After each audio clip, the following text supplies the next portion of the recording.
Okay, so like for real, you're not gonna believe this, but I need to spill some major tea about the crazy rich family that basically used me as their Christmas charity prop. No cap, this story is wild and like still keeps me up at night scrolling on TikTok trying to forget about it. So basically, I'm 14 and life's been pretty mid since it's just me and my older sister Jasmine after mom passed last year. Jazz works like 3 jobs to keep us going, and TBH, we were barely making it. Our apartment is mad tiny, like can't even fit a gaming setup tiny, and Christmas was looking pretty mid this year. Like, we couldn't even afford Spotify Premium, that's how down bad we were. But let me back up real quick because this whole thing is even more insane than my friend Destiny's TikTok drama and trust that was wild. See, I used to be that kid at school who had everything. Not trying to flex, but mom was a nurse practitioner and we lived in one of those nice subdivisions where everyone has Ring doorbells and drives SUVs. I had the latest iPhone, all the good skincare, and my own bathroom. Living the dream for far.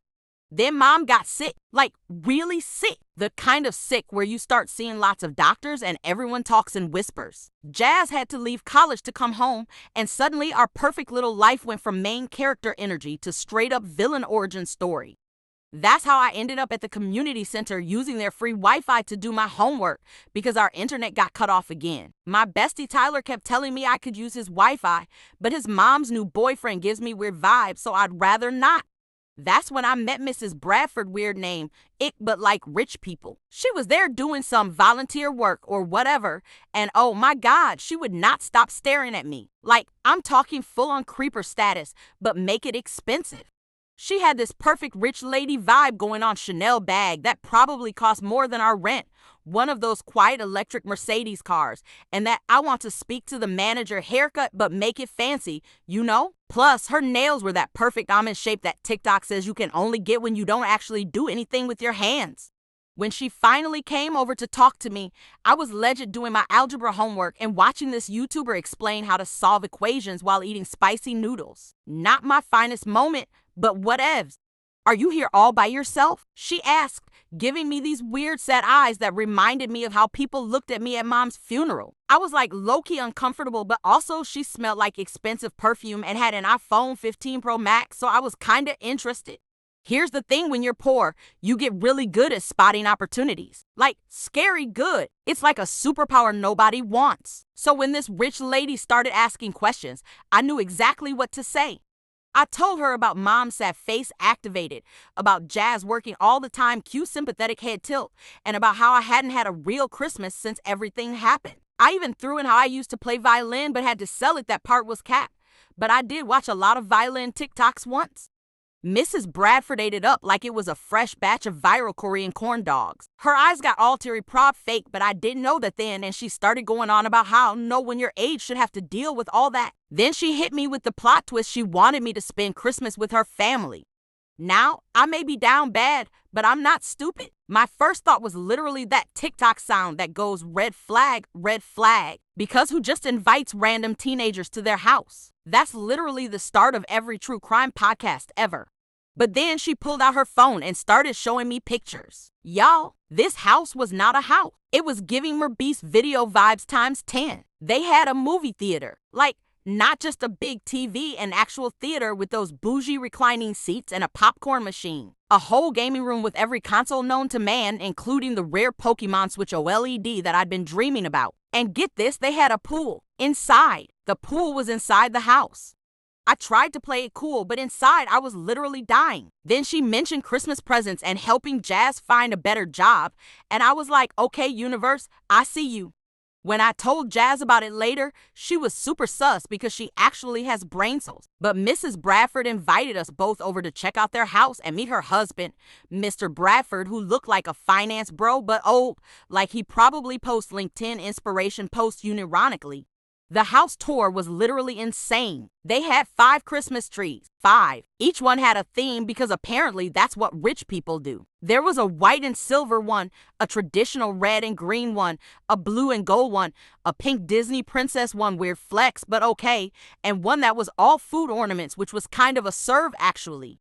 But it wasn't just the trees. Every room was like a TikTok house tour video come to life. They had one of those fridges with a screen on it that tells you when your food is going bad. Their kitchen island was bigger than our whole apartment. And don't even get me started on their closets. Mrs. Bradford had a whole room just for her shoes. Like Stormy Webster type vibes. Mr. Bradford kept talking about how they love helping the community and believe in giving back. He showed us his office, which had like 1,000,000 framed certificates for charity work and pictures of him shaking hands with important-looking people. Jazz was still sketched out, but like, they seemed nice. And they promised she could come check on me whenever. Plus, they said they'd help her get a job at Mr. Bradford's company. So eventually, she agreed. That's when stuff got weird. First, they took me shopping, but not like normal shopping. Rich people shopping. We're talking those stores where they don't even put prices on things because if you have to ask, you can't afford it. Mrs. Bradford kept buying me these preppy outfits that look like what the mean girls wear in Disney Channel movies. And the whole time she was taking pictures. So many pictures. But they had to be perfect. She'd be like, "Oh, honey, look more surprised." Or maybe tear up a little. Like, I felt like one of those Instagram models, but for poverty. She made me change my hair too. Said my box braids weren't quite right for the holiday photos, so she took me to her stylist who gave me these weird beachy waves that made me look like I was trying to audition for High School Musical. The whole time, Mrs. Bradford kept saying things like "so natural" and "much more appropriate." Major yikes. Then they started having me over all the time. But it was always when they had company. Rich people parties are so weird. BW. Everyone stands around holding tiny food and laughing at things that aren't funny. And they kept making me tell my story over and over like I was a sad movie on repeat. Tell them about your mother, sweetie. Tell them about the community center. Share about how you're working so hard in school despite your circumstances. Like, why do rich people love sad stories so much? It's giving poverty trauma fetish far. And that's how your girl ended up on national news exposing rich people tax fraud. We still live in our tiny apartment, but now we have Wi-Fi. Jazz only has to work one job. And I got my violin back for real this time. Turns out I actually like playing it. Every Christmas, I post my yearly update about the Bradfords on my IG story. This year, they're asking for shorter sentences because prison is uncomfortable. Well, so was being your poverty mascot, Karen. Should have thought about that before trying to scam the wrong Gen Z girly.